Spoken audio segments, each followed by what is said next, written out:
Hola, benvinguts a un nou microclub d'anime i còmic de la Biblioteca Montserrat Roig de Sant Feliu de Llobregat. Aquest cop parlarem de l'anime clàssic dels anys 90, en una primera part que inclou del 1991 al 1995. La primera part dels 90 ens va dur animes que s'han convertit en clàssics. Revisitem sèries com Dragon Quest, Shin-Chan, Sailor Moon, Marmalade Boy, Slam Dunk, Supercampeones, Neon Genesis Evangelion o Slayers. Al 1991 trobem Dragon Quest, les aventures de Fly com es va conèixer a l'estat espanyol, una adaptació a l'anime de la saga de videojocs d'Enix Dragon Quest.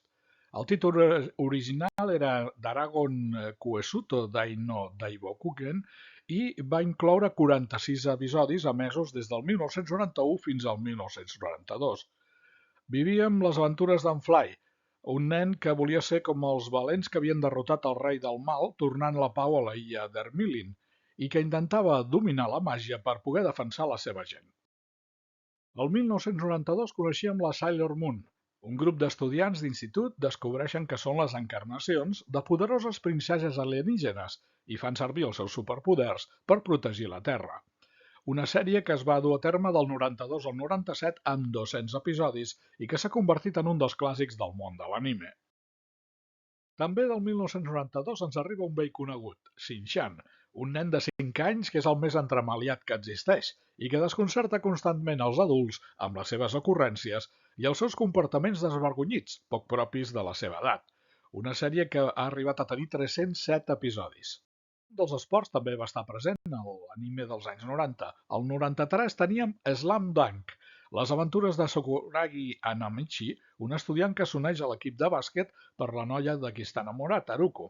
La sèrie es va emetre del 93 al 96 i consta de 101 episodis. I és clar, parlant del món de l'esport, no podem deixar de parlar l'any 94 de Supercampeones Capitán Tsubasa J, una sèrie dividida en dues parts. La primera era un remake de Capitán Tsubasa i la segona ens narrava les aventures de l'arribada de Tsubasa al Brasil. També veiem la sèrie de la selecció japonesa que entrenava pel Mundial de Futbol Sub-20. De l'any 94 al 95 vam poder gaudir de 47 episodis.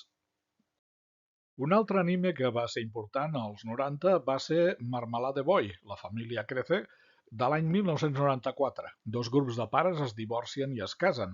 Els seus fills, Mickey i Yu, queden atrapats al mig i comencen a enamorar-se l'un de l'altre. La sèrie es va emetre del 94 al 2005 i consta de 76 episodis. El món de la ciència-ficció va veure néixer un mite l'any 1995 amb Neon Genesis Evangelion. L'organització paramilitar NERV protegia la humanitat dels atacs d'éssers d'origen desconeguts anomenats àngels. Per això feia servir biometges humanoides, anomenats Evangelion, escurçats com Eva. La sèrie va tindre lloc a l'any 95 fins al 96 amb 26 episodis i va obrir un ampli món al voltant d'Evangelion. I per tancar aquesta repassada de l'anime de la primera part dels 90, trobem Slayers, Rina i Gaudi, com es va conèixer a l'estat espanyol. Narra les aventures d'una jove maga anomenada Rina Inverse i el seu amic i guardaespatlles Gaudi Gabri. La història succeeix en un món on existeix la màgia, els dracs, els dimonis i altres éssers fantàstics. La sèrie es va desenvolupar de l'any 95 al 2009 i consta de 114 episodis. I fins aquí aquesta repassada que hem fet al millor anime dels anys 90. Hem fet la primera part de la dècada. Us convidem a que gaudiu de la propera, on acabarem de repassar els títols més importants que ens ha portat al món de l'anime d'aquests anys 90. I ja sabeu, podeu gaudir de molts d'ells en forma de manga o d'anime a la xarxa de biblioteques de la Diputació de Barcelona. Fins la propera!